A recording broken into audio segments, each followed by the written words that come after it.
Okay, I have a 4-stack Donkey Kong board set that I'm going to be looking at. The other boards are over here. Here's the sound. Then you have the video and clock boards here. This is the CPU board.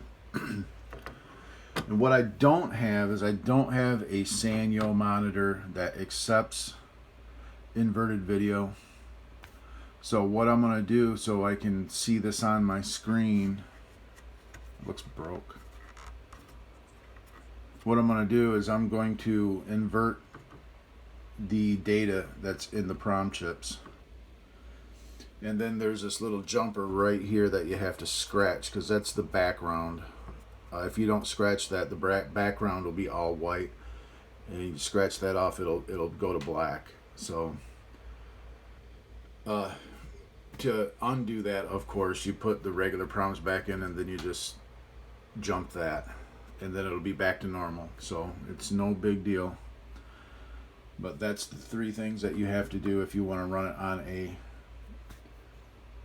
a regular monitor, say a G07 or a modern LCD monitor or anything like that. It's gotta be the correct video signal.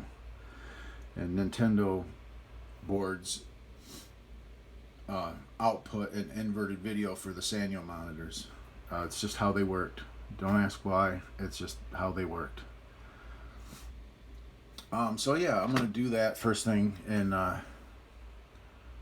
get this data flipped, so that I'm doing it digitally. I'm not gonna add a bunch of junk up here because I don't want it to be permanent. Because whoever ends up with this board set might have a Nintendo Donkey Kong cabinet with a Sanyo monitor in it. So what I'm gonna do is I'm gonna do this repair.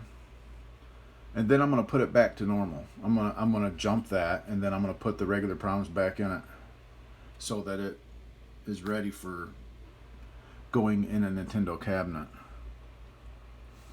So, yeah, that's what I'm going to have here. 4-stack Donkey Kong board set.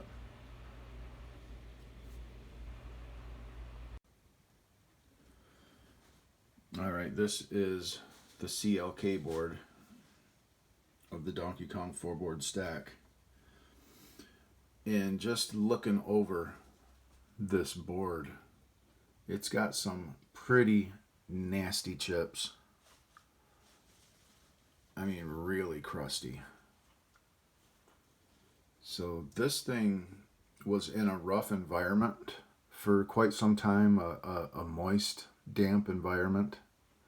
I don't have any of these ECL chips at all.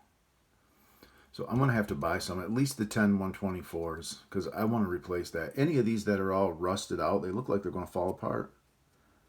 I want to replace those. Any of them that are nasty like this. And these 299s, I don't have any of those. I'm going to buy a few of those. Those are some kind of a shift register. I know I don't have any. And being that this has been in that kind of an environment where it's really crusted out, I don't have much confidence in these sockets. I'll pull the chips out and look at them. Yeah, but this is really bad. A lot of these chips are really terrible. And if you flip it over, some of them are even worse on the other side. Look, that one's got shit growing on it.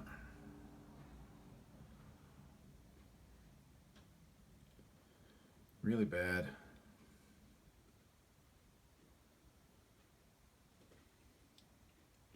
So as a maintenance issue, I'm going to be going through, and before I even start on this thing, I'm going to replace a bunch of this stuff. And those, I believe, are 283s. I think. There's a lot of 283s on this board, and they're all pretty crusty. That could be an expensive deal. Those are about $1.50 a piece.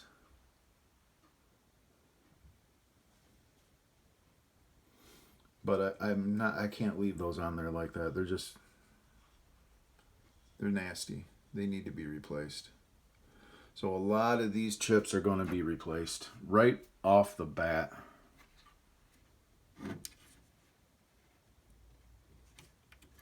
Those are in pretty good shape. That's good. Most of the time those things are busted.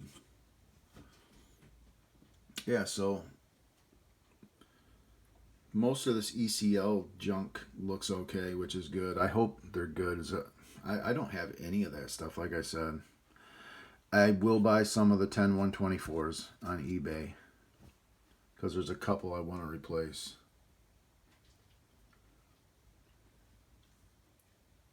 Yep. The other boards look good. This is the video board. I don't see no problem on the video board as far as just the normal run-of-the-mill type crust. Nothing bad.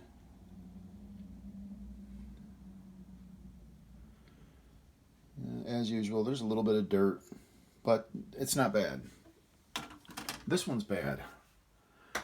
You know, maybe this one was on the bottom or something. You know, got the worst of it. It's got some really crusted out stuff. So that'll be done before I even plug this thing in, as I'm going to replace a bunch of junk on this board.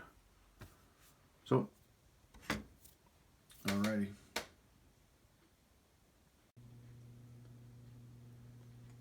Okay, I got the Donkey Kong board set hooked up. I've already checked power. I got good power everywhere. What I don't have is I don't have any clock signal.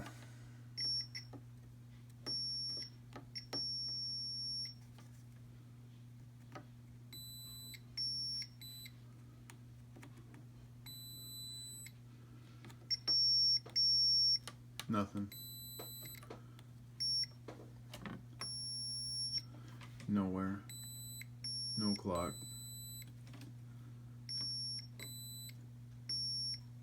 So that'll be the first thing, is to look at this clock generating board and find out what's going on with the clock, why I have no clock. So I'll put like a foam piece right here and fold this over and start probing on the clock board.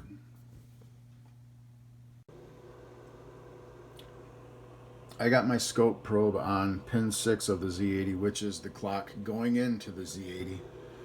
And you can see I've got a really nice 3 megahertz clock going to the Z80.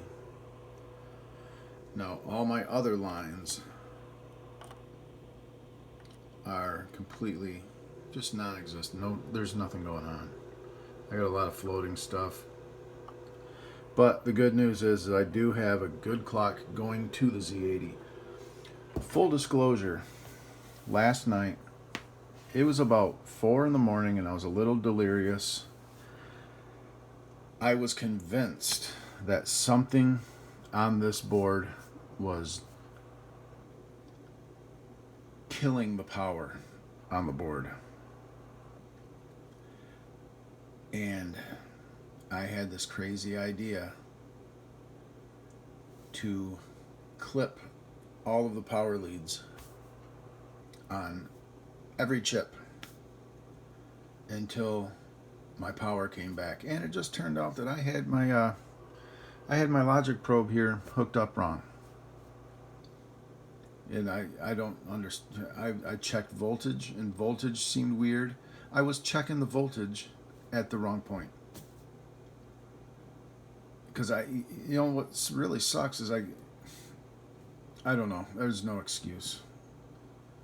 I'm going to have to go through and replace just about everything on this board, just to get it working. I've clipped all the power leads.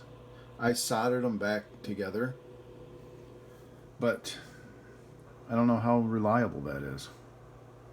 So I know I got a good clock coming to my CPU, so this thing should be giving me something, and it's not. So, yep. I'm going to have to just bite the bullet and start replacing parts.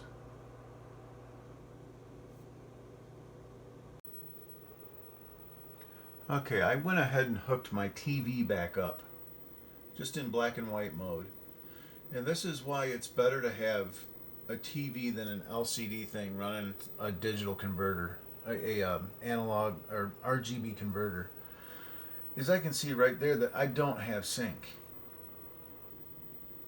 Yeah, if I had sync, at least I would have stable garbage on the screen, which I don't. So what that tells me is I've got to check all my counts, all my horizontal counts and all my vertical counts, and that I believe comes off of this board. I'm going to have to look at the radar scope schematic for the 4-board set and just kind of go off of that along with the Donkey Kong schematic. See, it really sucks because for some reason you can't find schematics for this unless you own them. They're not online, which is really strange. It really kind of sucks.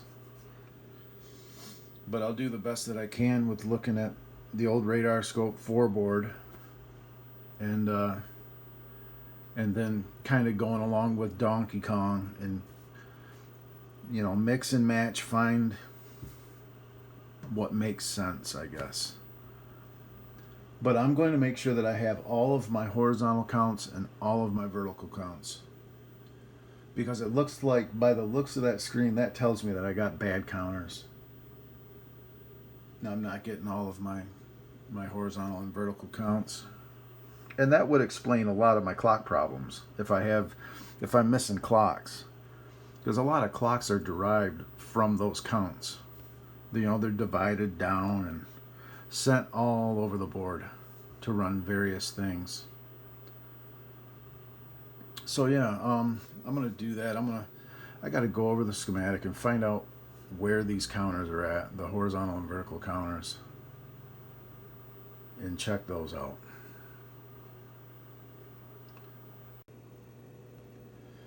Okay, I'm probing around on this clock PCB. What I did here is I did replace the 5367s and the 245. I replaced those because I wanted to just make sure that all of the busing is okay. And then I moved on to this board looking at the counts because I still have no sync.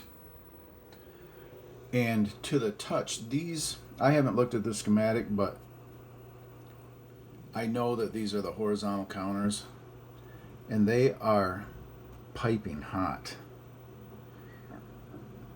All three of them are hot. And I did double check my voltages on this whole board, and I actually probed all the voltages of these 3 chips, and they're all where they should be.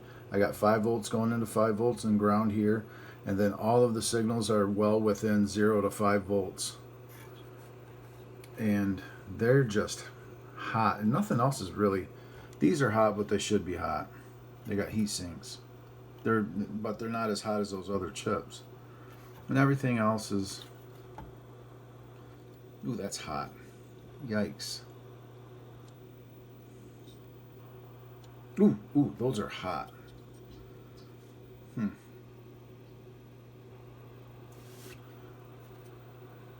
Yeah, some of this stuff is really hot. And I've double checked and made sure my power was right. And it is.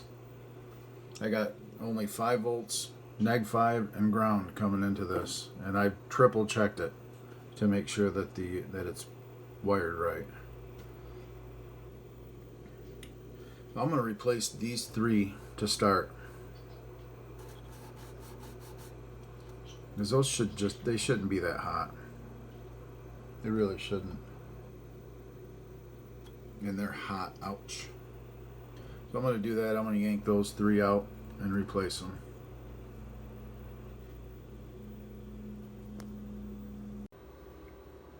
Okay, I got all 163s out of the board. And they all tested bad. I desoldered these. I'm going to just make sure they're not shorted. Make sure they're good, and then I'll put them back in the board. I've removed the caps, and some of these caps are really pretty suspect looking. Just kind of crusty. And why not replace them? I'm going to replace these counters. Those ones all test bad. And, well, that's a step, and then we'll go from there.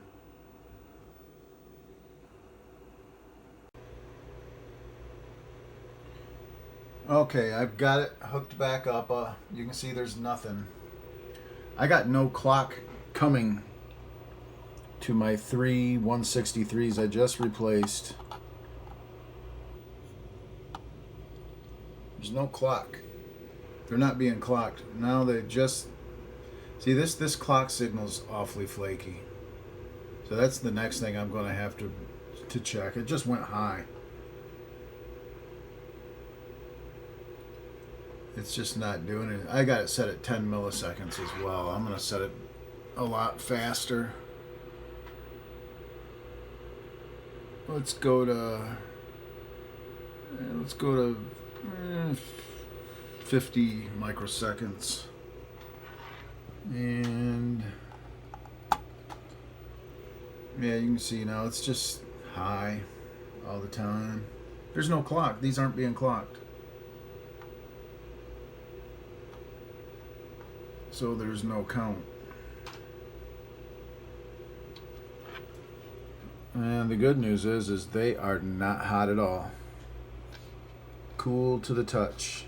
Those other three, you know, counters are some of the hardest working parts on a board.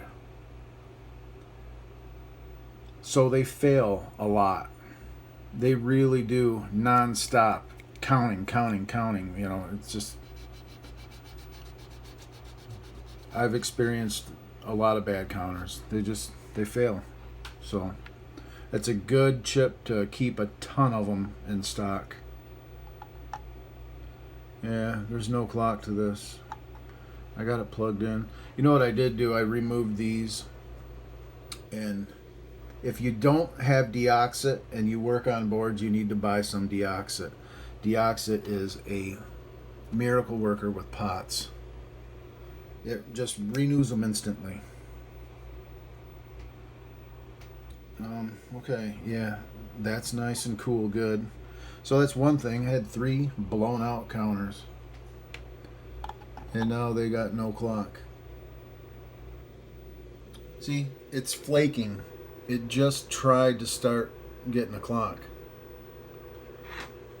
1, 2, 3, 4, 5, 6. Now that's my CPU clock. There's no clock to the CPU.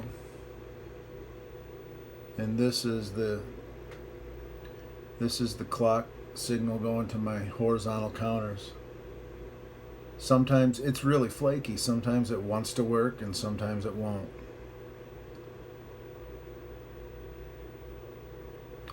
So,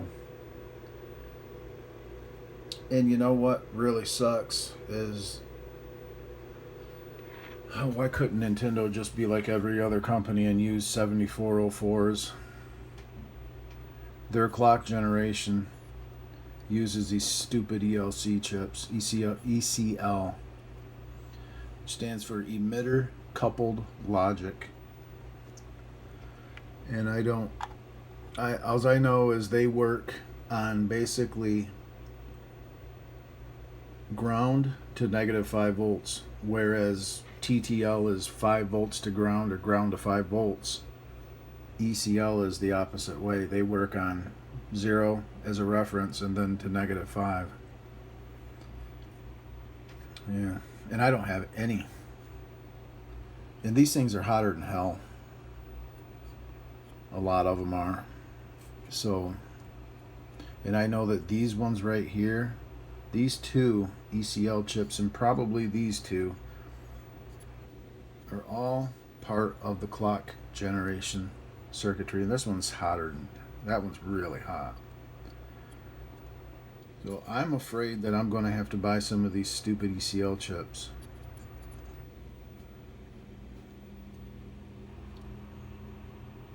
Yeah. Yeah, this one's really hot. But I got no clock. I got nothing going, there's no clock.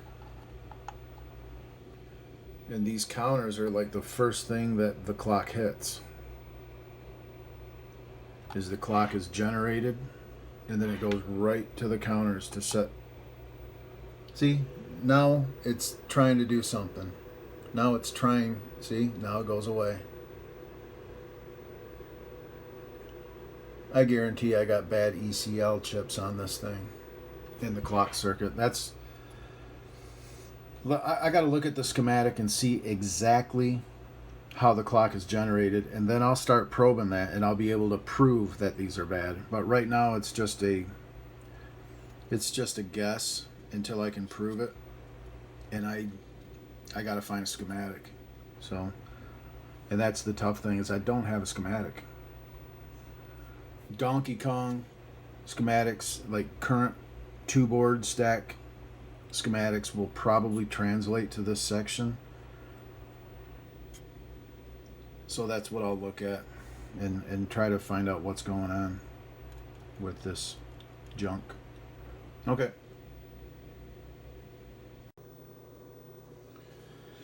Okay, I'm starting at the beginning of this with the crystal, and I captured this coming off of the crystal. So it is oscillating. Let me hit run on that. Now, according to the schematic, there's the crystal right in the center of the screen. It comes off of the crystal and it goes through, basically it ends up going through 2 transistors to amplify it. They're just amplifying transistors.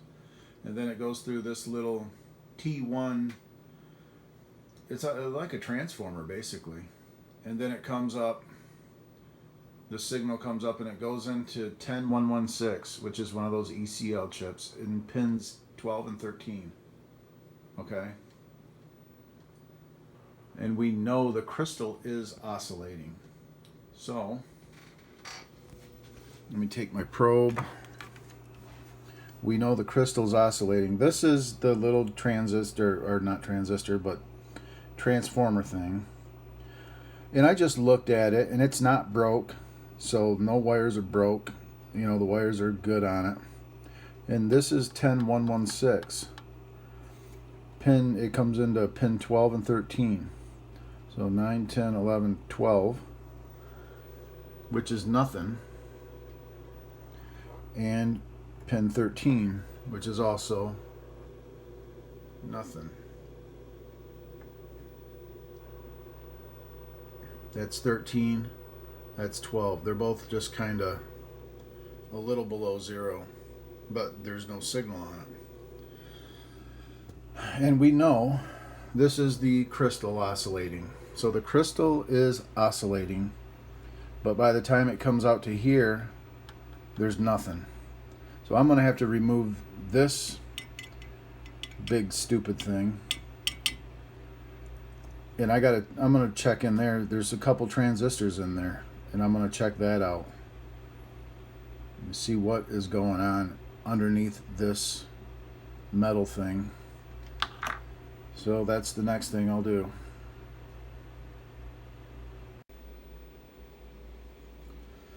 Well, I've been doing some maintenance work. I decided to just go through and remove all the rusted out chips, and this is the pile of trash. I mean, these things got legs breaking off, and I mean, they're awful.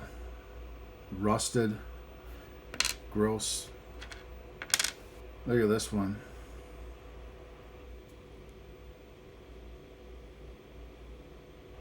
And what chips did come out with all the legs on them, I put in my chip tester, and only a couple of them were good. So this board really needed a lot of work. But those were all the chips that just had really bad crusty legs. Now look at the dirt that was underneath these, and that's like sandy dirt. It's weird. This one really needs to be replaced. Yeah. I pulled a couple of the ECL chips. Look at this one. Look at the dirt.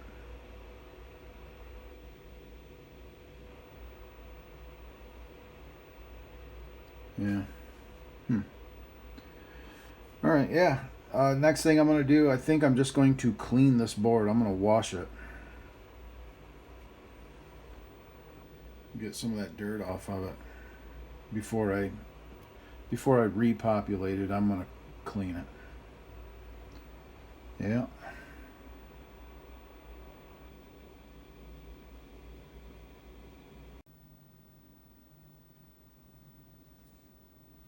Okay, I just cleaned this board with the usual treatment.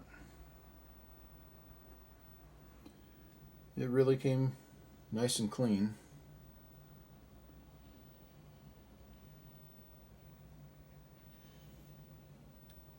I always say a clean board is a happy board. I do not like messing with nasty boards.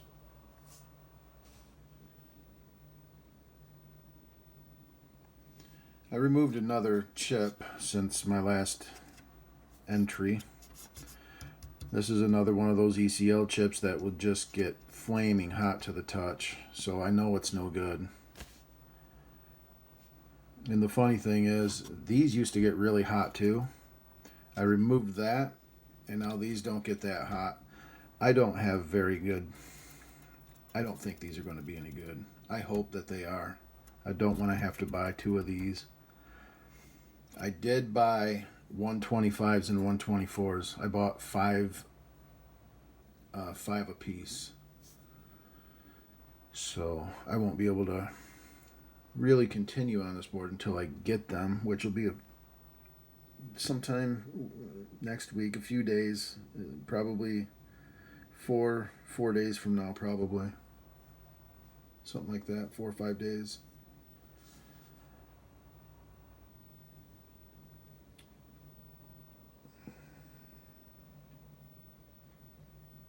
Yeah, nice and clean. Guess I'll go ahead and repopulate these while I'm waiting on other parts. All the other chips look good. They look okay. And none of them are very hot to the touch.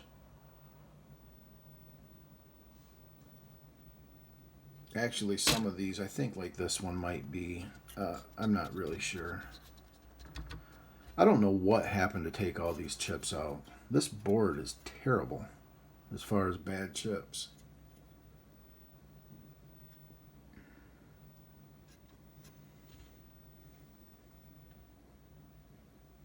Yep, I'm going to go ahead and get to, I guess I'll pop these chips in and solder them in, the ones that I can.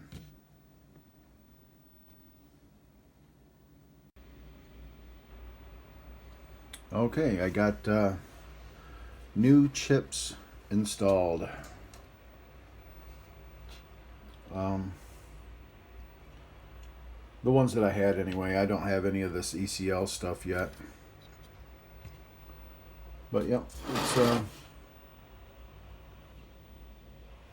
looking good. There's still some chips I might just change for the fun of it at this point. You know, like I don't know, maybe that one. I don't know. That one, maybe.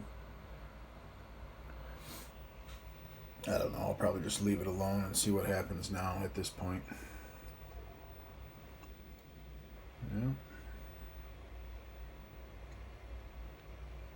Yeah.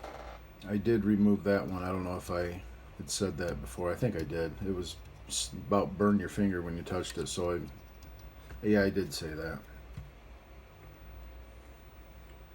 Yeah. Wait on these ECL stuff. I just ordered 10 125s and 10 124s. So I'll have to wait on those. But it's looking good with the new chips. Good thing about it, I mean, this board has a little bit of corrosion stuff going on, but it's not so bad that the board is trashed. It's still usable. It'll still work. All the traces were fine. So, yeah. Yep.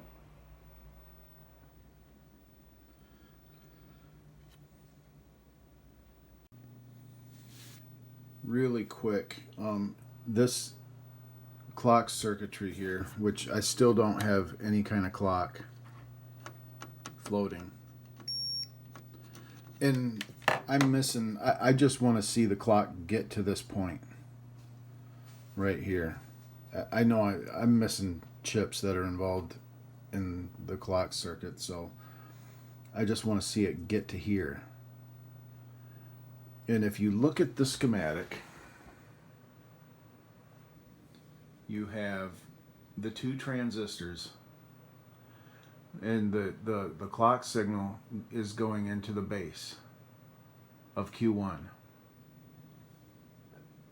And then it's driven into the base of Q2. And then it's taken off of the emitter and goes into T1 there. So what I'm seeing here is there's the clock signal off the crystal, and then it goes into the base, which is emitter collector base. It's right there. The base is tied, or collector's tied high, and then off of the emitter it comes out, and then it makes its way over to the base of Q2, which is right here, and the collector's tied high again, and then it goes through, and right there it's just tied low, stuck low at the emitter of Q2. So Q2 emitter, it's tied low.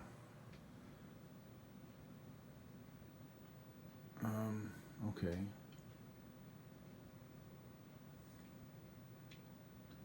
You got a capacitor and resistor at R6 and C142. Unless C142 is short.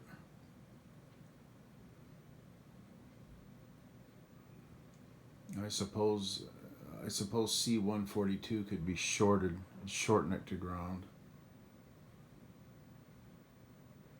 I mean, that's the only thing to check, really. Other than that, Q2 is bad. So I will, at some point, I'll pull out C142 and just check it and make sure it's not shorted. Yep. I guess that's what I'll... C142 is probably this guy right here.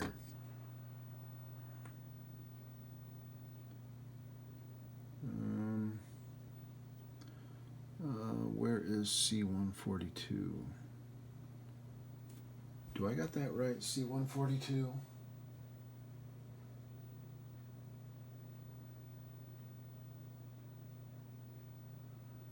It doesn't seem right. I don't know. I can't read that schematic hardly. I guess I'll trace it out if I can't. Is it C4? C9.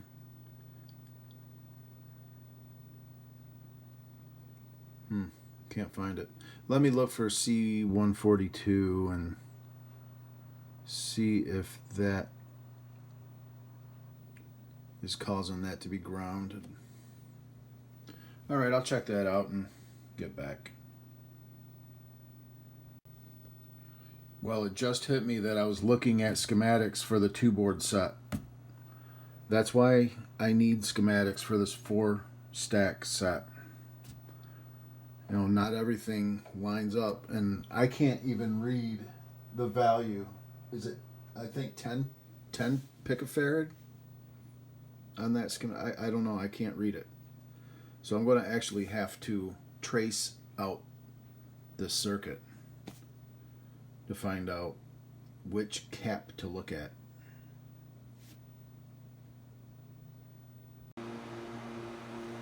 Okay, I'm back at the Donkey Kong board set here. I replaced the 2 oscillating transistors, and I'm now probing the collector. I don't remember if it's the collector or emitter that has the signal. I think it's the emitter. The emitter has the signal coming off of it. And remember, this one right here had nothing coming off of it before. And now you can see I have a nice 61 megahertz sine wave. Exactly what it should be. So that is good. I got the clock successfully to here. And then it goes through this thing and comes out to this chip. I'm not exactly sure which leg it connects to here. I'm gonna have to check that out. Let me look at the schematic and find out where that signal goes to so that I can follow it to here.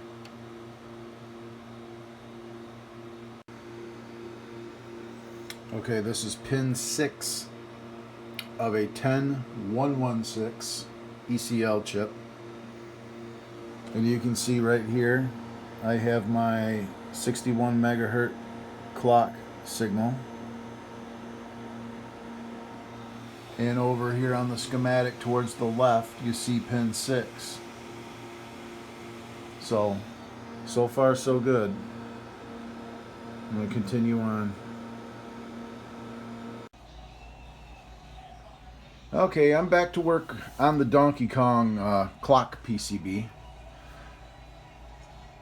This bottom line was really crusty, so I have decided to bite the bullet, and I'm replacing this whole bottom line. I'm going a step further. I'm replacing all of the ECL. I'm just kind of renewing this board. It was so bad.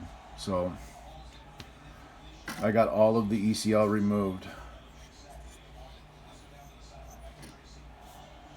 Yep. That's what I just decided to do that. I've purchased from Mike's Arcade. I purchased all new ECL chips. These ones, they're expensive. I'm going to tell you right now, one of them was $25. I don't know which one it was. I think it was this one right here. 10136, I believe, was $25 for one chip. The RAMs were $9 a piece. So it's going to be an expensive board, but it'll be a reliable board, and that's important. So, I mean, half of it's brand new. So, more than half of it. I'd say more than half of this board has been replaced due to crust. That is amazing. But, yeah, it'll be super nice. Alrighty. I'm going to pop some sockets in here, and then I'll be ready for the ECL. Okay, here I am back at the Donkey Kong again. I got sockets in, and this is actually 24 pin, not 22. So I had to cut another pin, another section of a 22 pin socket here so that I could fit this in. But I got some of the ECL in. This is all the clock circuit right here. All this. And the good news is, this is where the clock goes in. We got a clock. And it's being divided down.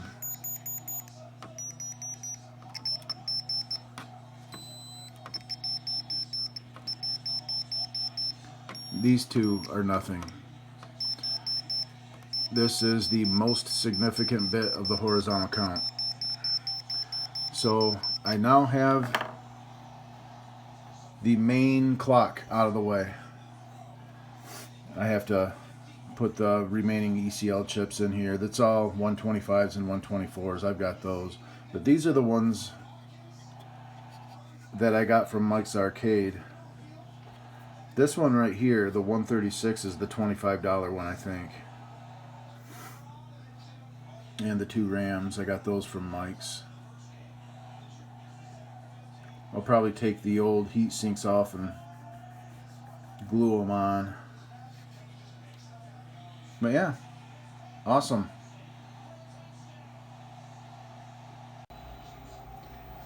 Okay, we got the Donkey Kong put together. Here's my nice newly redone clock PCB. This is running. The program is running in the background. There's no sync.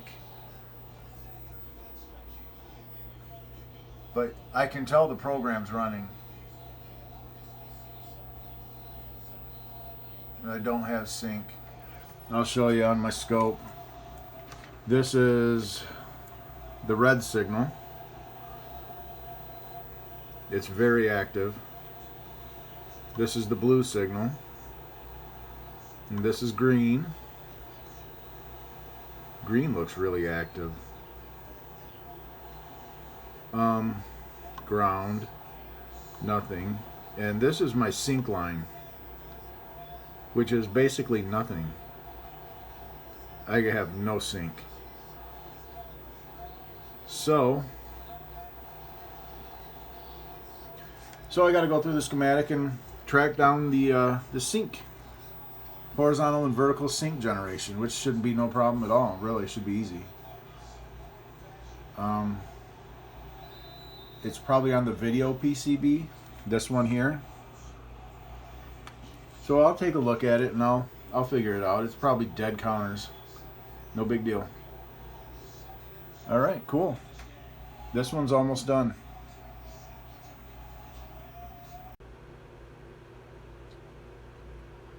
I just wanted to really quick kind of show how the horizontal and vertical signals are created. It's kind of cool like this.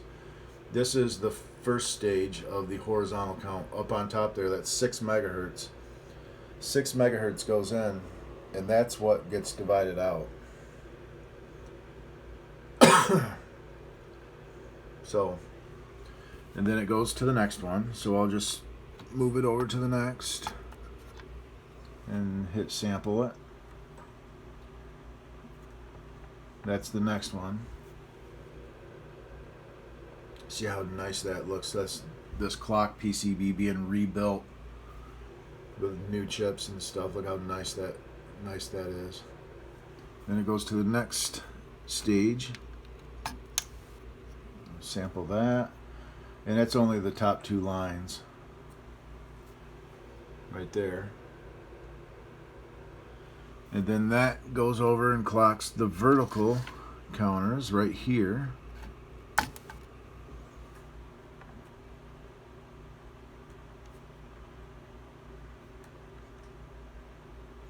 There's only 7 vertical lines. Here's the first 4.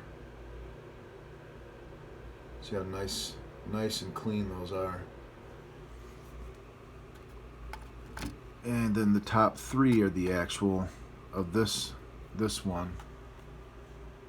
And the bottom one is a different signal. It goes off to do other things, but the top 3 are the last 3 of the vertical. When you see 128V, that purple one is 128V. You know, 128V, 64V, 32V. That's those signals. So I don't have sync on the monitor. It's not because of these counters. The signals are getting lost somewhere. It might be these interconnects. I don't know. I'll figure that out. But yeah, I just wanted to show that on the scope, those counts. and I'm really happy with how they look. Look, that's beautiful. Perfect. This is a really nice board now. Oh, a bunch of new parts, new chips everywhere on this thing. It's nice. Okay, that wasn't really part of the repair. I just kind of thought that was interesting and someone might like to see that. I'll see you when I get back to actually repairing it. I'll be back.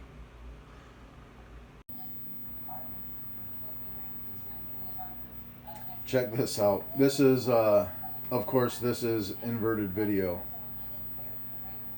but it still looks like some of the colors are not going to be right. I'm gonna have to flip the color proms. I'm gonna have to flip the data in the color proms, and then these two guys right here, I'm gonna have to flip all the data in that and then scratch that, and that'll give me proper colors. But yeah, those bars in the background, I don't know. I mean, I really don't know what to expect until I get the colors inverted. But it's pretty cool. It's working. I mean, it's running. It's all kind of trivial now with just color and maybe RAM or something. I don't know, you know. But I'm going to get to inverting all the video so that it at least pictures right. So I'll do that and we'll see what it looks like.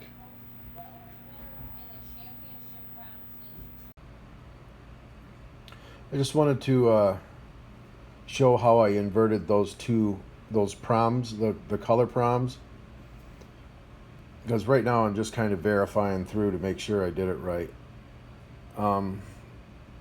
I got the line highlighted that I'm checking.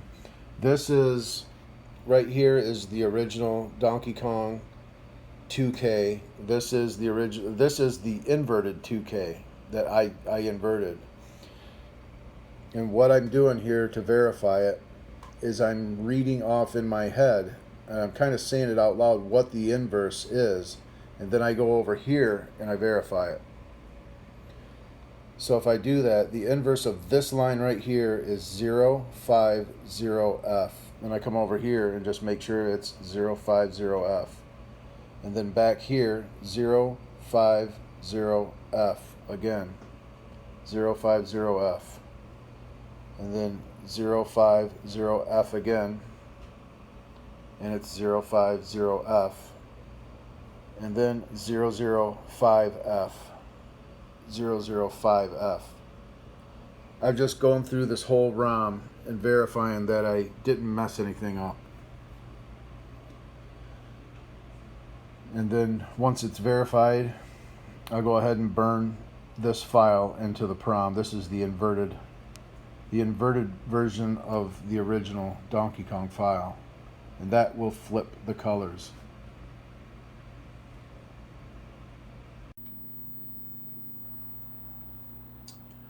Okay, I got the video inverted for this monitor. This is a G07. You can see I got my two proms I burnt, and I scratched that off. That's the background. It'll either be, if it's shorted, the background will be white on this monitor but black on a Nintendo monitor. So I have to scratch it off for a regular monitor. It's cool that Nintendo included that stuff. But yeah, not everybody can do that, you know. But yeah, so it's got issues. Looks like it's got RAM. There's probably a RAM problem.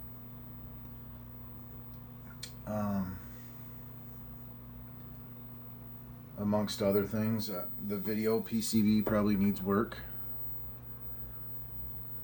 I would imagine that the video PCB does need some work, so I'm gonna look at the main source code and see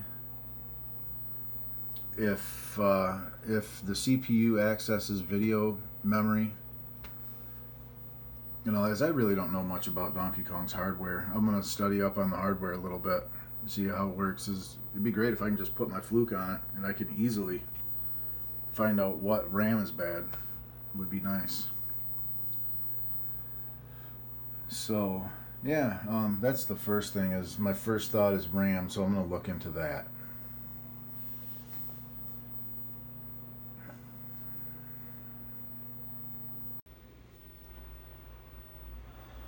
With the Donkey Kong PCB, I want to use my fluke right there. I want to use that guy, but the fluke does not like these Nintendo sockets.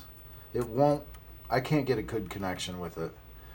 So what I'm going to do is I'm going to replace this socket and put a regular type socket in there so that the fluke will have a good connection and I can actually use it.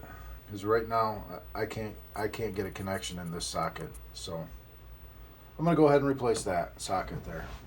And then I'm going to hook the fluke up to it and run some RAM and verify ROM and all that good stuff that you can do with the fluke.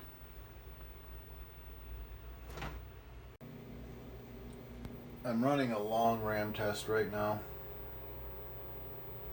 You see it's doing some funny stuff on the screen. I got to hook back up to the black and white. I'm doing a long RAM test on this video board. There's 2 RAMs here, 2 RAMs here, and I'm doing a long test on that range because there's funkiness on this board. And I went through and I made RAM regions. I had to basically use my logic probe here and probe out and run a loop on the fluke and find out what RAM is what range is. I've been doing that. I was using the MAME source code over there on the TV, but it's not exactly correct. Like, it says that there's RAM in spots that there's not RAM. And anyway, this is the video RAM is these chips, these ranges, all this. I got this all kind of documented here. And this is the 3rd time I've run this long RAM test. And so far I've had 2 errors. And they fall within this range, which is 5M and 5L, which is these 2 guys right here. Now the RAM themselves I don't think are bad. I think it's the circuitry around the RAM.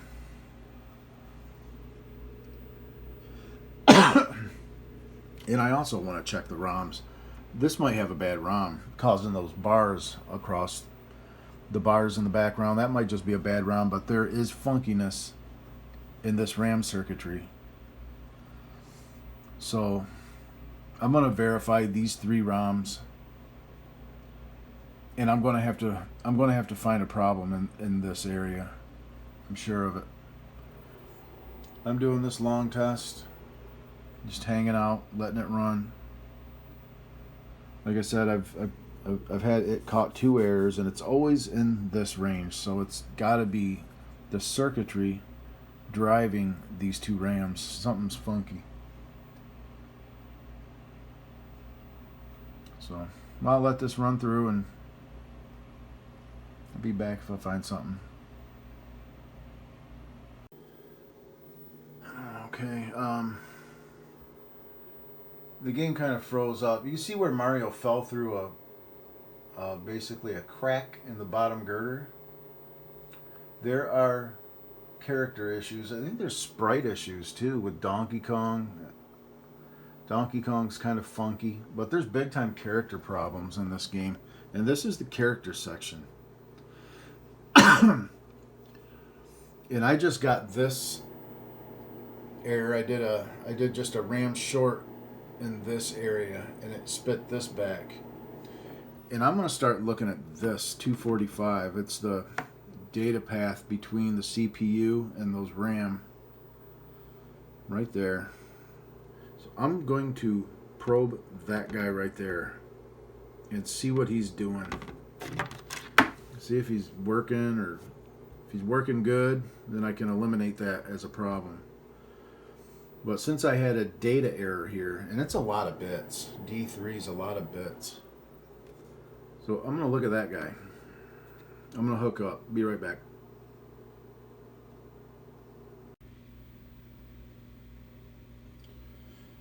Okay, I went through and replaced those 3 parts.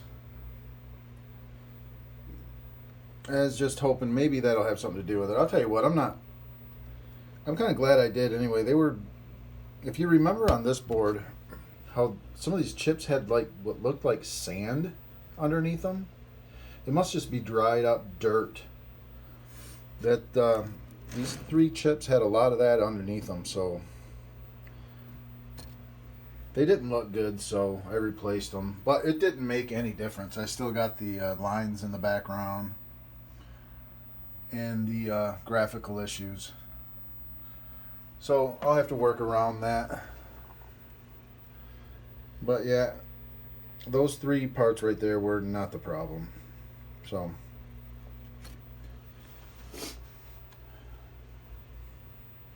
yeah, so oh well. I'm going to work the video board first. This board, I want to make sure this board's working first, and then I'll move on to this one. I think this one has issues too, to be honest. This is basically all the Sprite data in there. And you can see Donkey Kong right here. He's got funkiness on his face. That's a Sprite problem. And he's fine right here.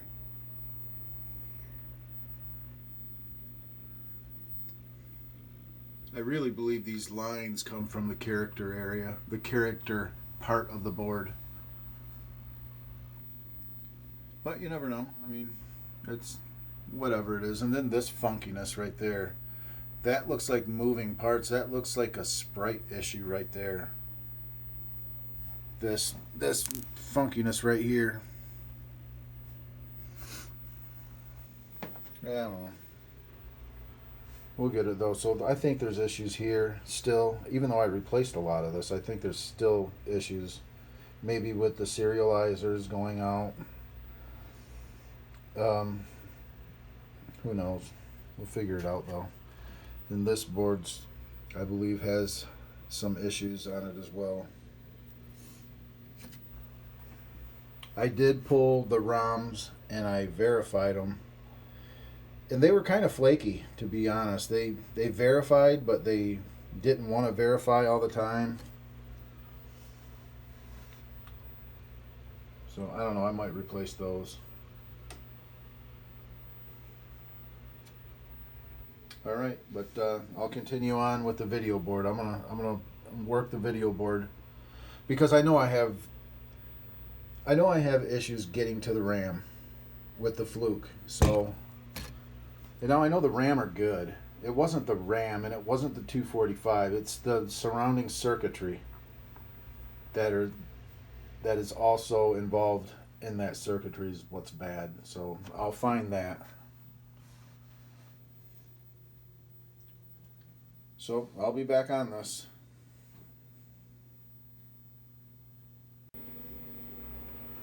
Well, it's been a while since I've visited Donkey Kong. And if you remember, well, it's just a cut in the video for you, but for me it's been about 2 months since I've looked at this. That's what I got on the screen, the bars in the background and goofed up sprites. I found something, and since I don't really have a good schematic to go on, I'm just kind of poking around with my scope and looking for goofy stuff, and just no real scientific method to it, to be honest. I'm just poking around. That's about it. Anyway, and don't get me wrong, I can use this schematic a little bit and just kind of try to translate it to work to this board, but I'm not to that point yet. This is just kind of I'm not in a hurry on this, so I'm just kind of poking around on it, like I said. Anyway, I found something that is goofy. Coming into this 367 driver here, this is an input.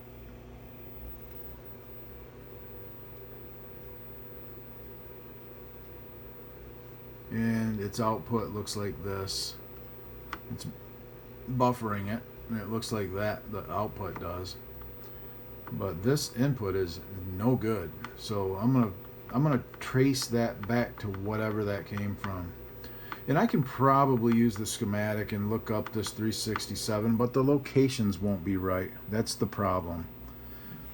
So I'm just going to manually beep that back to wherever it goes. I have no idea where it goes, but I'm going to find it, find out what it is, and go from there. See what's generating that garbage. Alrighty. See you later. Okay, really quick. I've found where that funky dead signal, that's the yellow one up there, I found out where it's coming from. It's address 15 off of the CPU. And I did already swap a different CPU to see if it was just that address bit was blown out in the CPU, and it's not. This is the same thing, address bit 15. The highest, the most significant address bit is dead. That is interesting. So I am going to have to pull out the 2-board stack schematic and just see what the highest, where that goes. It's got to be used in decoding. Remember, I couldn't get to these. I couldn't really get to these RAM good, because if you see, this is the input to the outgoing buffer, and this is, every now and again you see it spike. So it's trying to do something. That's the buffered output right there. So I need to find out what address bit 15 is doing, and go from there. It's something with that. So I want to find out why address bit 15 is goofed up. So that'll be the course of action here. The first thing, I found something that's weird, so I'll investigate that.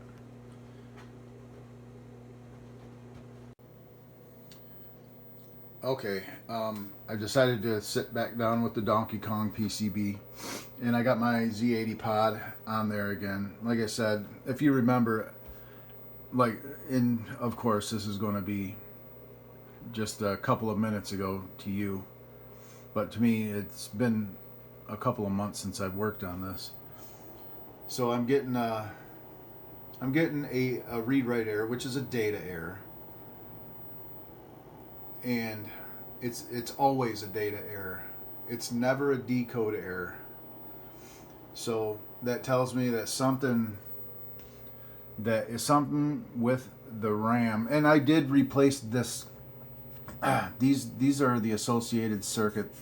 This RAM range is these guys right here, and I've already replaced those, and that wasn't the problem. The problem is I'm looking at the schematic, and this is what I got on the screen.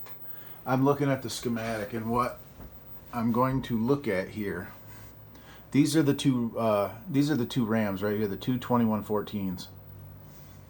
Okay, now up here on pin 8, I have a chip select line for those, and then I have on pin 10, I have coming over here a video RAM write, and then I got video RAM read. Those two signals right there. Video RAM read goes through this LS08. I think that's a 08.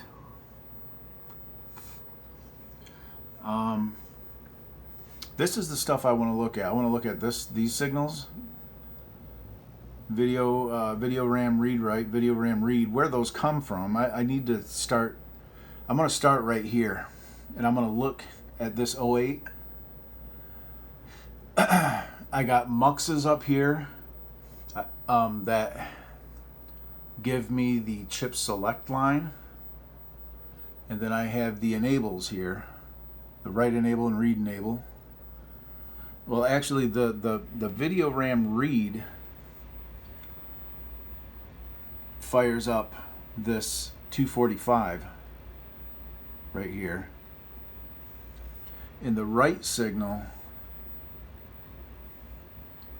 is the direction. It gives the direction on the 245, and it fires up the two 2114s. So, yeah.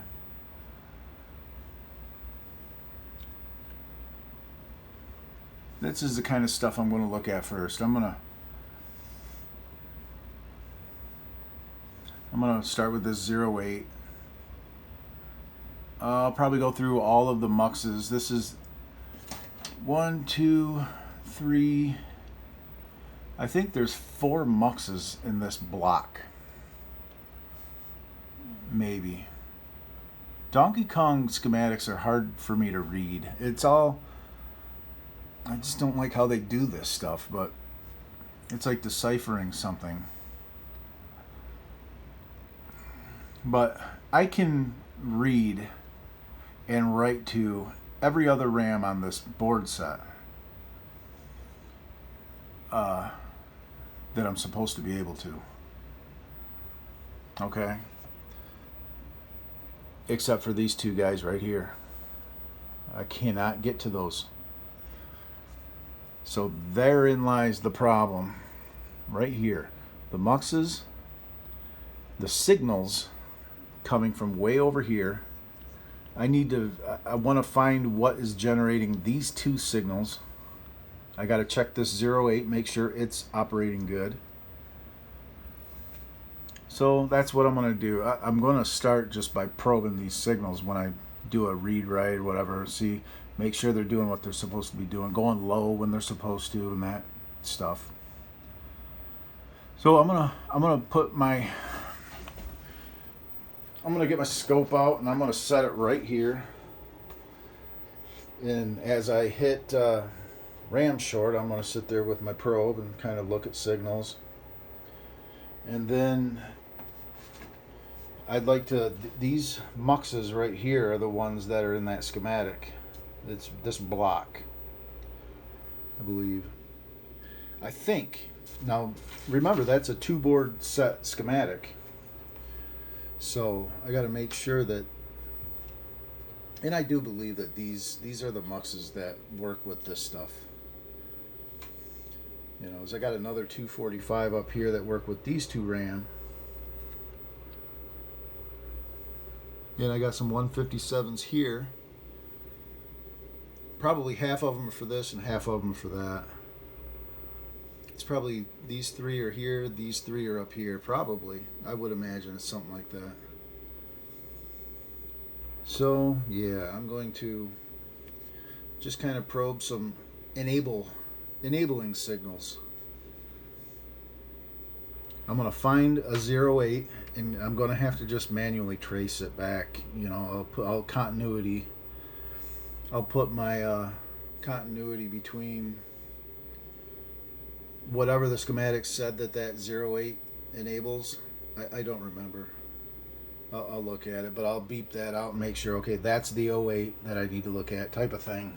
So, alrighty, let me set the scope up and we'll take a look at some signals.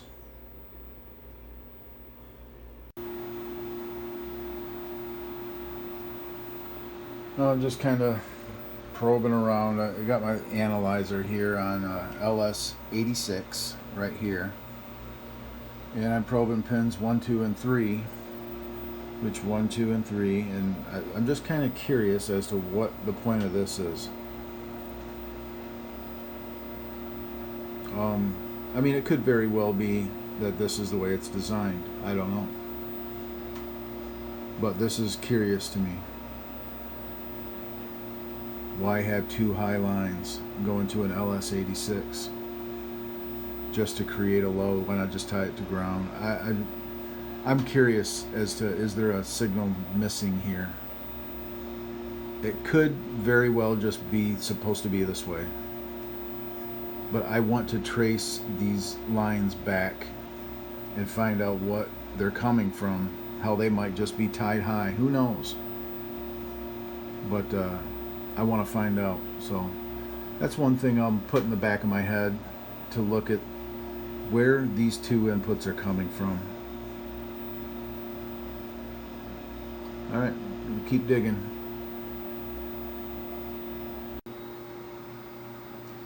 Okay, I traced that 86's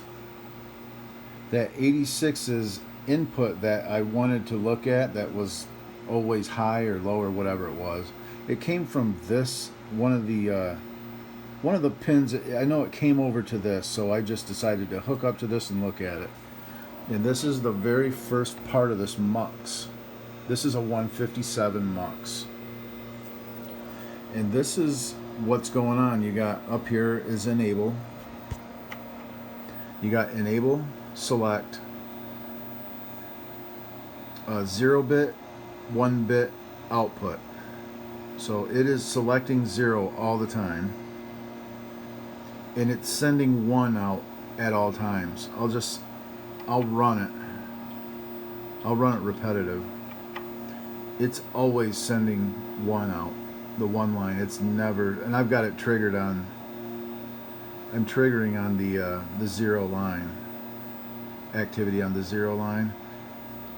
It is always sending the 1 line out. Well, something's funny here.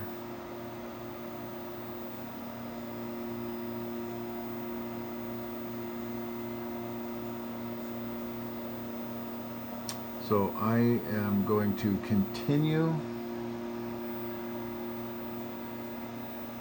I'm going to continue to look at the other parts of this mux, the other,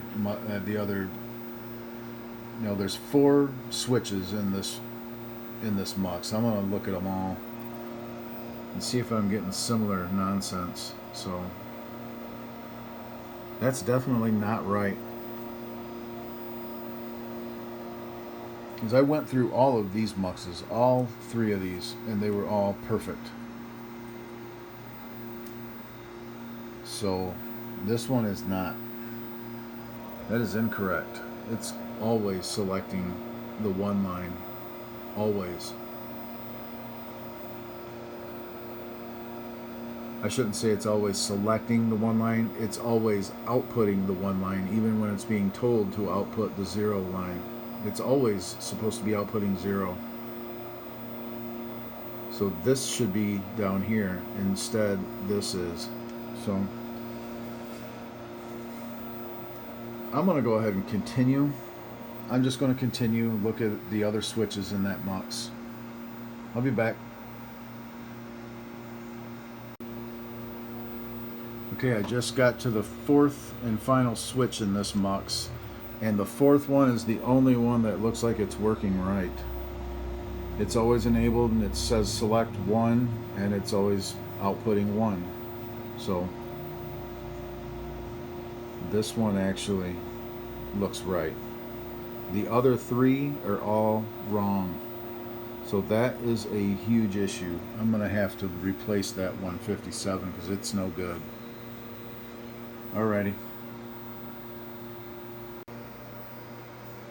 And just for fun, remember I had this on my analyzer. I hooked it up to my oscilloscope just to look. And this is the one, it was always sending the 1 select, or the 1 input to the output, no matter what the select was telling it. And you can see it here as well on my scope. You actually see the exact same thing that you saw on my analyzer. It's always selecting 0. This is the 0 line. That should be on the output. This is the 1 line. and it's always sending the one line down to the output. So that just verifies with my oscilloscope here what my analyzer was saying. Is it's just basically shorted the one output, the one input to the output is basically what's going on. Doesn't matter what is going on up here. It's saying, I don't care what you're telling me, I'm sending this guy out. So yeah, I got to replace that. I just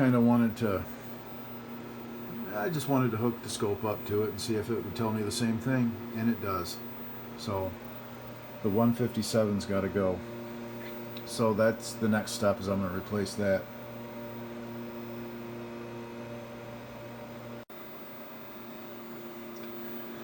Alrighty, I'm back visiting Donkey Kong, the Donkey Kong board set. I found something that is a little suspicious.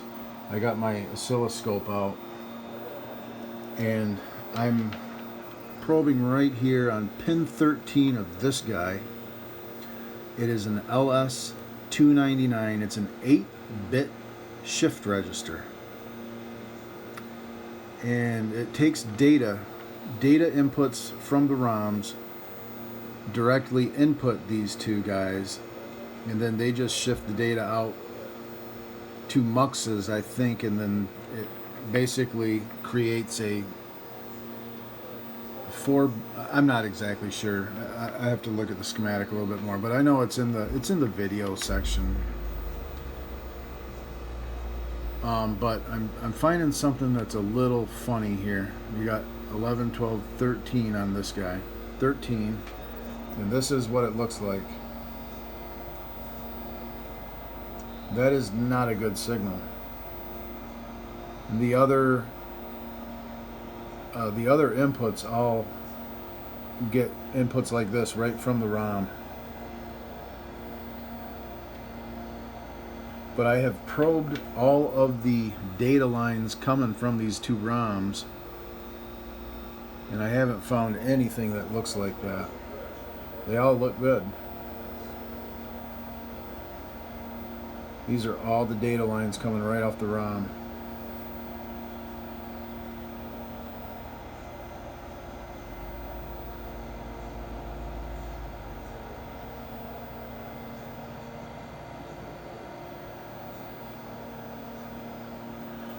Yeah, and then the input to this guy is just garbage. So either this guy is pulling that line low, or there might even be a broken trace. There might be a bad trace in here,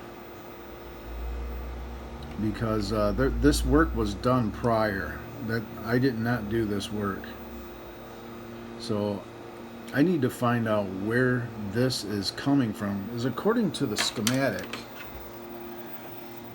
these are these two shifters right here, the two LS299s, and they take data straight from these 2716s and input them. There's 8 bits that get inputted, and then it shifts out and goes over to this mux here, and it creates 2 bits basically. So I should be able to probe these ROMs and find that bad signal, because it's a short right from the data line, the data output from the ROM to the data input of the shifter. But I'm not finding that. So in this schematic, of course, is for the 2-board set. So I think what I'm going to have to do is actually unhook the board and take it and follow the trace to see where it goes, because this gives me the general idea of what's going on, but these locations aren't correct. So I see that pin 13, which is the B input, is connected to pin 16. I think that I can't read that. Or no, I think that says D6, 16. Yeah, I think that's pin 16. Which doesn't make any sense, because 13, 14, 15, 16, 17. Yeah, okay. Yeah, 16. So it should just be 16 of the ROM connected to 13 of the shifter. So that's what I'm going to look for. I'm going to look for data 6 going to B on one of these. And just try to trace it down and see where that's coming from. That's not a good signal.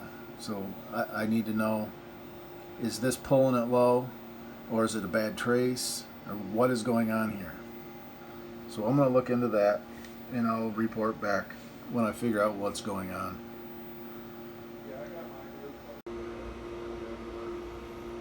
Okay, I'm going to show you right here that pin 13 of this guy that I was probing that looks dead comes from pin 16 of here, and you can see right there that trace is broken.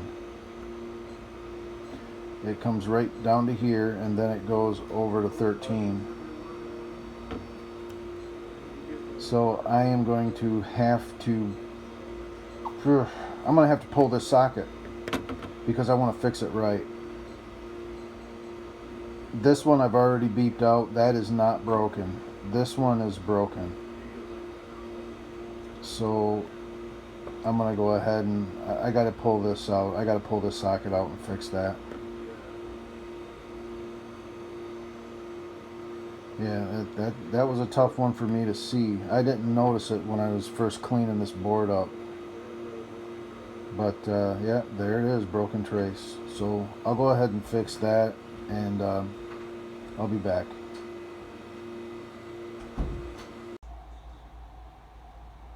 Okay, and that is how I fixed that.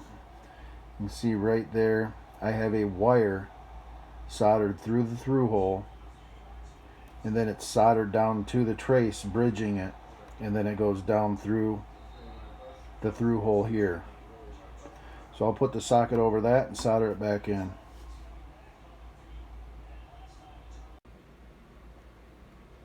Okay, I did solder the socket back in, and I fired it up, and it did fix the graphics issue with the bars in the background. That's all cleared up now.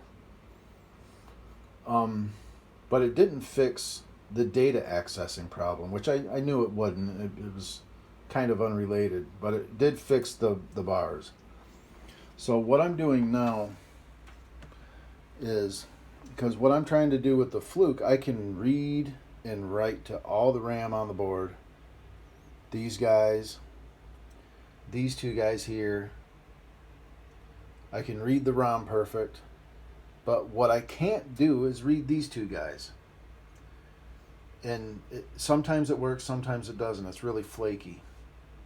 So what I'm doing is I'm going to look at these two signals right here. Video RAM write and video RAM read. This circuitry that turns these guys on, I'm looking at that circuitry right there. So, you know, they're VRAM busy. I'll probably look at this stuff too. There's a VRAM busy signal. I'll look at that, make sure that's good. All these video RAM control lines need to be gone through. But since that's the 4-board stack schematic, or that's the 2-board stack schematic, I'm manually tracing out all of those control lines. And so far what I've got is the 08 up here is an and it's this guy over here. In the schematic right there, it's got pins 10 and 9 out to 8. And that AND gate there comes up, and it's the enable for the 245. And it goes up to a mux. But I'm not worried about the muxes. I've already checked those. They work. So this guy right here is an 08. And it's this guy right here, and that output comes off of pin 6. The inputs are video RAM read and video RAM write. And I traced those through this connector, and that's where I've gotten so far. That's something, those control lines are made on the CPU board. So it's looking like a CPU board problem. Well, it's a video RAM section problem, but it's on the CPU board. So I was kind of making myself notes here while I was tracing this. And I'll find what is generating the control lines for that bit of RAM. These guys right here.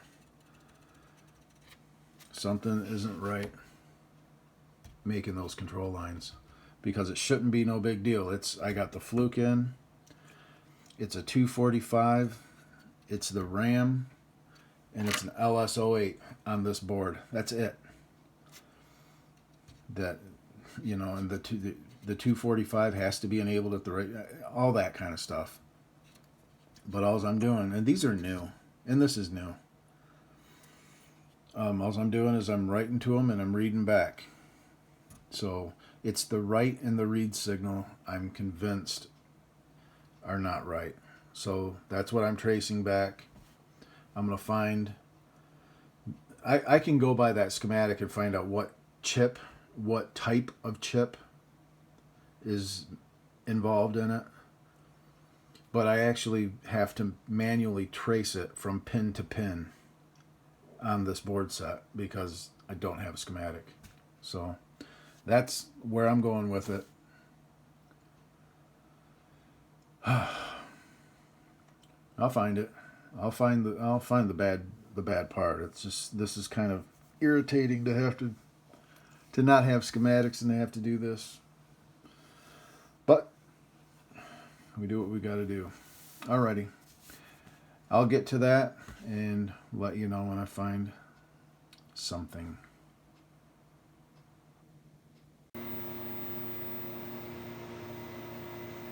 Well, I'm back to looking at Donkey Kong, and I'm looking at the colors.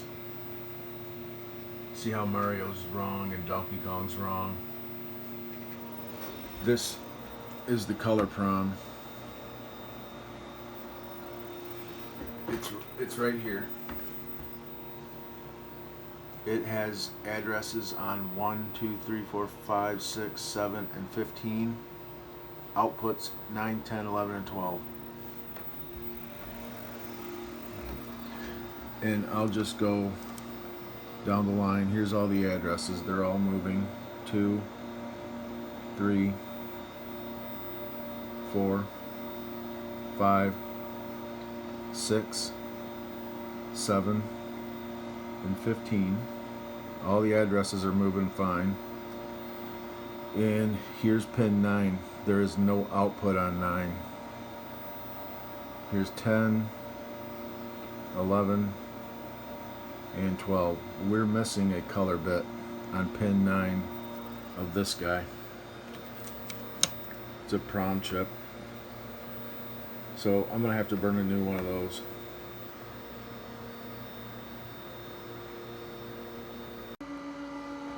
Okay, I got that prom and I read it, and it comes up on ROM ident, so it's not the prom. I'm going to suspect that this 174 is pulling this low. So I'm going to replace this 174 right here, because that should never just be held low, and I believe this guy's pulling it low. So let's replace this 174. Okay, I ended up having to replace the prom anyway because one of the legs fell off of it. So I went ahead and burned a new one. I replaced this 174 here, and I followed it to the next step and I replaced this 157 up here. Neither of those were the problem. So I'm following the color bits. They come out of the prom. get latched here, then they get muxed with these two guys, and then it comes all the way over and gets into these latches, and then they drive these two proms here. So since these two latches here have the legs where I had snipped the legs, power leads, I'm just going to replace both of those, and we'll see what happens.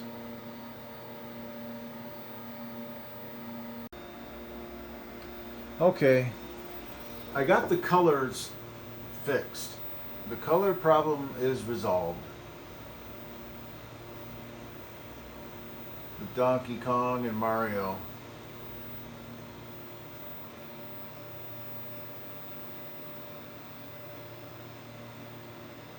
You can see now Mario is looking good, as is Donkey Kong. Got a little artifact action going on right there. I tracked the problem down to this ECL chip, which I had bought new. I went through, and the ECL chips that I pulled where the legs were pretty clean, I kept them, and I just went ahead and checked them all. And this one was bad, this one was bad, and this one was bad. So there were three. Well, there were only two bad ECL chips in the board. The one of them that I bought was bad. That's ridiculous. It's irritating. But these are the two bad ECL chips right here.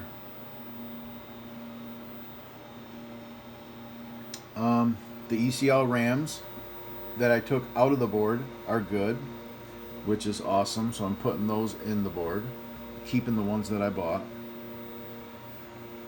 I basically, anything that was good that I pulled, like these were original, and they're ceramic. I like that they're ceramic. The ceramic chips are pretty cool. But yeah, it's closer now. I mean, it's this little artifact action going on. So I'm going to continue. I think the problem is going to remain on this board. Some of the stuff that I didn't replace, like these two muxes, are kind of suspect. I really need to look at. I'm going to continue to look at this board. So, alrighty.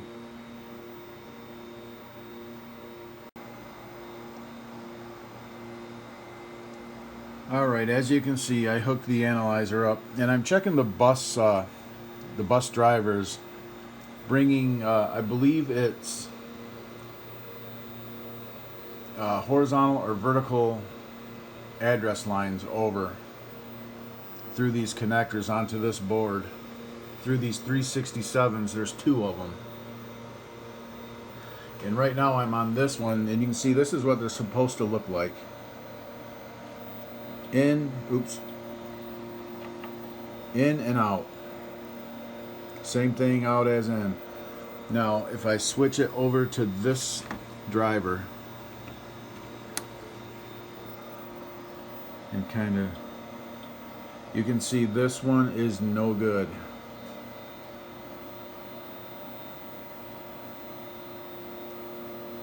And this is the only, there's only one gate that's bad. I checked all of them in those 367s, and this is the only one that's bad. So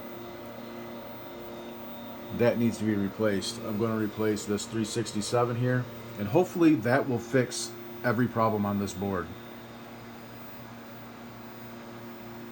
because that would absolutely answer the problems of my addressing in these muxes.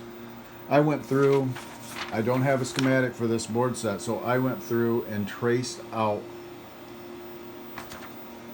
all of the beginnings of the address lines, not the address lines, but the selectors for these muxes. Just every step that they took on that board before they came over here.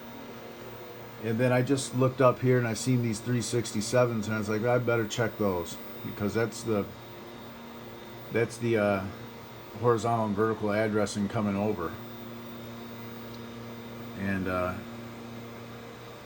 yeah, that one's no good. It's just one signal messing up the works. So I'm gonna replace that 367.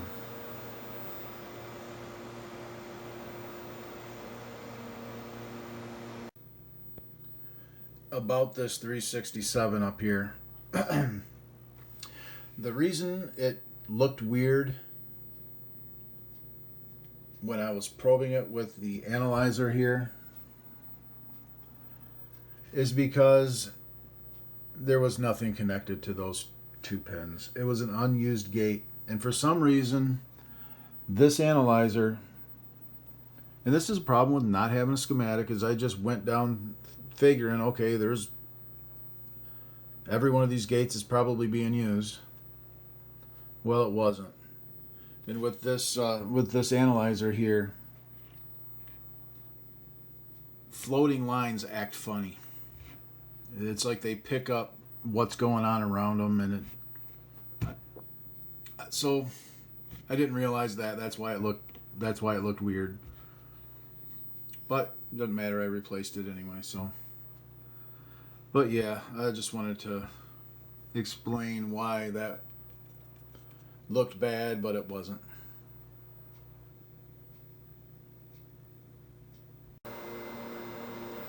Okay, I replaced the 367 and I got the exact same thing. And the old 367 tested good in my tester. So what I have to do is, number one, I have to look in the schematic, in the two board schematic, and find the 367s and find out what these signals are, where they're attached, what's attached to them, because something is freaking these things out. So I gotta find out what these are attached to. I might have to just trace them out, but I'll do that. I'll find out what's connected to them, and start looking outwards from those pins. So that'll be next.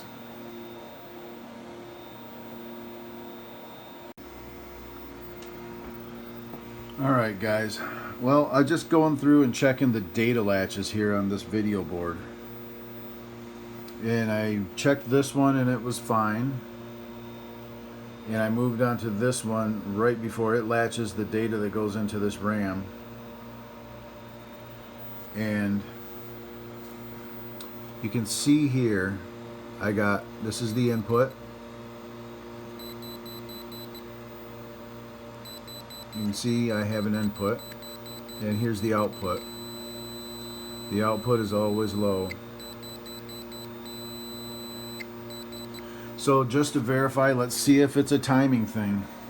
This is the clear up top. I'm going to disable that. There's the clear up top. That's the clock. And line 2 is the input, and line 3 is the output.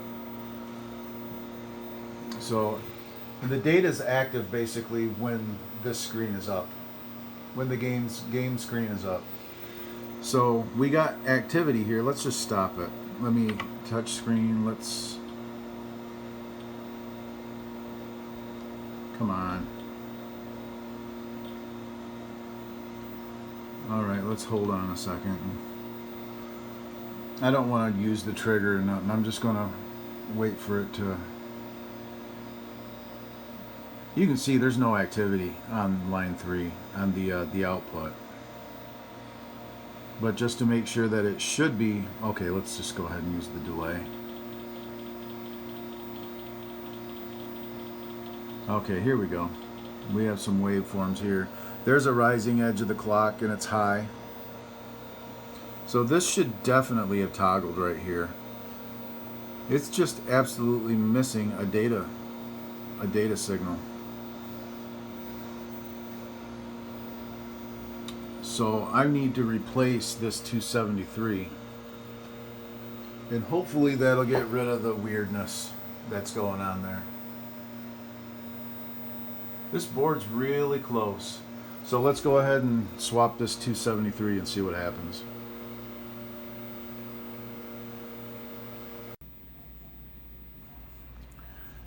Okay, I did replace that, and I socketed it because I put it in my tester and it tested good. So I wanted to put that in a socket. So if I had to lift the leg out to try to isolate what was actually bad, that pin 9, was connected to this 283, which I replaced, and it was also connected to this as an input or an output, I believe. I'm not really sure. I don't know. I think it was an output and then input into this, and it went, and it was an output. I don't know. Anyway, it was connected to this, and I replaced these two as well. And I do now. It is now moving. That's pin 9 now. It was stuck low, so.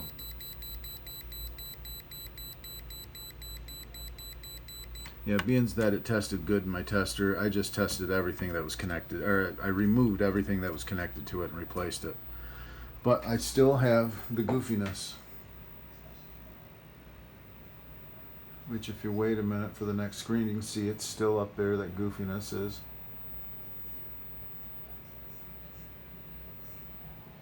So I've continued probing around, and I was looking at these muxes. I believe these are, I believe they're address muxes for the RAM.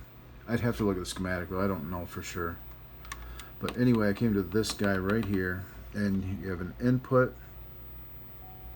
This is an input to the mux, and the other line is tied low. So it's basically the select line here is selecting between low and high really fast, basically. Now the output is always low, which is really suspect, being that I have this input. I mean, that's a toggling input. I should have something toggling on the output, I would think, but I don't know for sure until I hook up to that and actually look inside the chip. So I think that's what I'm going to do, is I'm going to look at this guy, and I'd like to know what it actually does, but I don't have schematic for this board set, so I'm not exactly sure.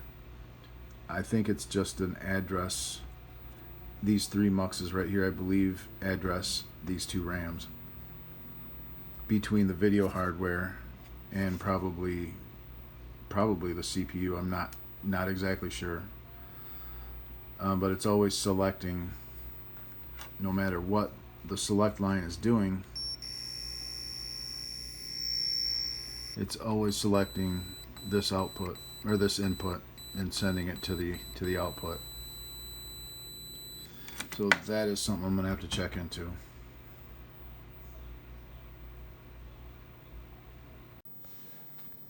Well, guys, I've been doing all the work off camera, as I've really been kind of frustrated by this board set.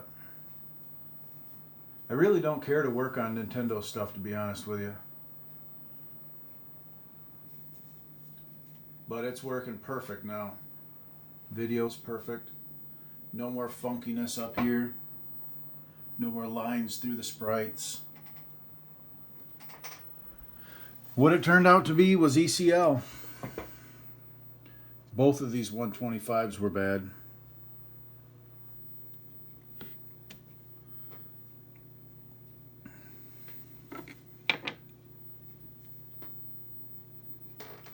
And I did go through earlier when I snipped all those legs on all these things. I did go through and I replaced almost every chip on here. There's some that I didn't have. And I think I've replaced every chip on this board. except for the two 123s, and I ran out of LS10s, so I socketed the old one. Other than that, every chip has been replaced on this board. And I mean every chip. And on this board, almost every chip has been replaced. I just went through and kind of renewed this board. Except for these 299s. These, I just probed the outputs on these and they look good, so I didn't mess with them. But all this other stuff that I had a lot of, I ended up replacing it. So I have a super fresh Donkey Kong 4-board stack here.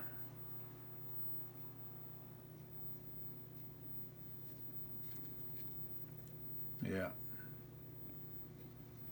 Other than, I did not replace that RAM or these 04s over here. As I probed them, they were fine. I don't know, I just got a wild notion to replace everything, and it really didn't take that long, to be honest.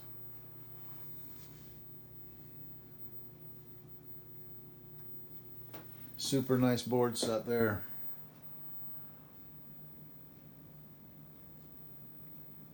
I do have the soundboard, which I will, I have a friend who has a Donkey Kong. I'm going to put this board set all together and put it through its paces in his cabinet.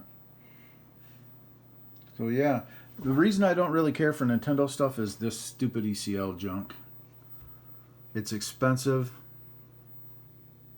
and I just don't really care for it. That's all. All right. Well, thanks for watching, guys. This was a long one. This was a tough one here. But, yeah. It works. Thanks for watching.